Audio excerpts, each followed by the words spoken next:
হলো আমেরিকার নবনির্বাচিত প্রেসিডেন্ট ঘোষণা দিয়েছেন যে লিঙ্গ দুইটা, নারী আর পুরুষ, এছাড়া আর কোনো লিঙ্গ নেই। There are only two genders, male and female. তার এই মন্তব্যে আমাদের দেশের ট্রান্সজেন্ডারবাদীদের দৌরাত্ম্য কি কমবে বলে মনে করেন? সুন্দর প্রশ্ন। দেখুন, আমেরিকার নবনির্বাচিত প্রেসিডেন্টের অনেক বিষয়ের সাথে আমাদের মুসলমানরা আমরা ভিন্নমত পোষণ করলেও তার এই কথাটাকে আমরা দারুণভাবে সমর্থন করি এবং এটিকে যুগান্তকারী বলে আমরা মনে করি।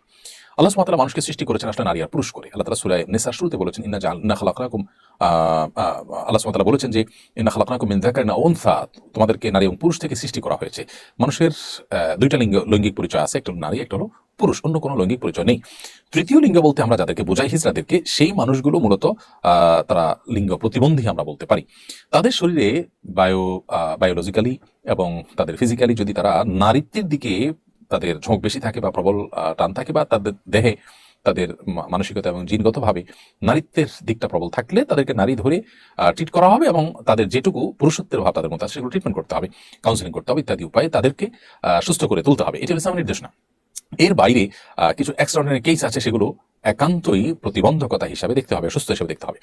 আর সে অসুস্থতাটাকেই সমাজে প্রতিষ্ঠা করবার অপচেষ্টা চলছে এবং এটার জন্য নানাবিধ ষড়যন্ত্র গোটা বিশ্বব্যাপী চলছে। এখন কেউ বলতে পারেন এটা করে লাভ কি? লাভ হলো সমকামিতাকে প্রতিষ্ঠা করা। শয়তানের একটা বড় চক্রান্ত হলো পৃথিবীতে আল্লাহর সৃষ্টিতে ব্যাপক পরিবর্তন আনা, সমকামিতার মতো জঘন্য নোংরামিকে সমাজে প্রতিষ্ঠা করা।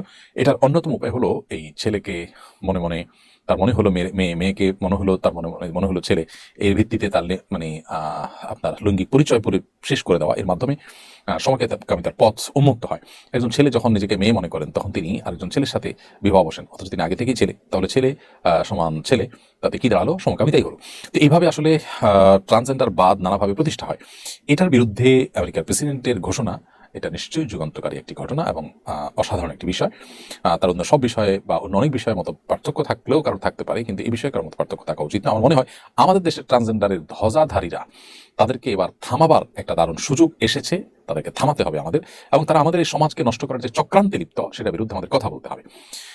এর পরের প্রশ্ন হলো মেহজাবিন হাসান তাকিয়া, আপনি লিখেছেন, বাবা মায়ের জীবিত অবস্থায় যদি ছেলে মারা যান, ওই ছেলের যদি কোনো সন্তান না থাকে, এখন সেই ছেলের স্ত্রী কি শ্বশুরের সম্পত্তির ওয়ারিস হবেন?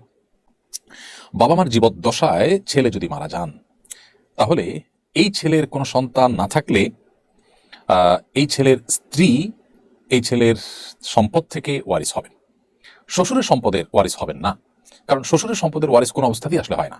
ছেলে হোক আর মেয়ে হোক, কেউই কিন্তু শ্বশুর কিংবা শাশুড়ির সম্পদের কোনো ভাগ পান না। অতএব এই ছেলে মারা যাক কিংবা জীবিত থাকুক, শ্বশুর বা শাশুড়ির সম্পদে কোনো হিস্সা এই ভদ্রমহিলার থাকবে না। কারণ তিনি না রক্ত সম্পর্কে আত্মীয়, নাকি না শরিয়ার দৃষ্টিকোণ থেকে যাদের মিরাজ পাওয়ার সুযোগ আছে তাদের তালিকাভুক্ত, এই জন্য এখানে তার কোনো হিস্সা থাকবে না। তবে তার যে স্বামী, অর্থাৎ বাবা মার যে সন্তান, ছেলে সন্তানটি মারা গেল, তার সম্পদ যেটা আছে সেই সম্পদে ভাগ স্ত্রী পাবেন। এখন প্রশ্ন হলো যে এই ছেলে তো বাবা মার সম্পদ পাবে, তাহলে সেখান থেকে স্ত্রী পাবেন কিনা? উত্তর হলো বাবা মার সম্পদ তখনই পাবেন যখন বাবা মা মারা যান আর ছেলে জীবদ্দশা থাকেন। আর যদি আগে ছেলে মারা যান তাহলে ছেলে কিন্তু বাবা মার সম্পদ পান না, কারণ সম্পদের মালিকানা তখনই হয় যখন কেউ মারা যায়, তখন তার ওয়ারিসের একটা মালিক হয়। জীবদ্দশায় তিনি নিজে মালিক থাকেন, ওয়ারিসের মালিক হয় না। অতএব ছেলেই যেহেতু মালিক হয় নাই, এখানে ছেলের স্ত্রী মালিক হওয়ার প্রশ্ন ওঠে। এখন আপনি বলবেন তাহলে তিনি কিভাবে চলবেন?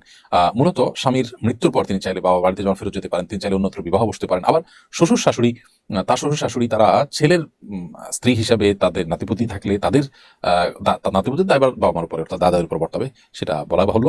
আর পাশাপাশি বৌমাকেও যদি তারা রাখেন এবং তারা তাদের দেখভাল করেন, অর্থনৈতিক দায় দায়িত্ব না, সেটা অবশ্যই প্রশংসনীয় কাজ, সেটা ভিন্ন বিষয়। তবে এখানে আসলে ওই অধিকারের যে প্রশ্নটা, সেটার উত্তর হলো যে না, এখানে সম্পদের অধিকারটি আসলে আসে না।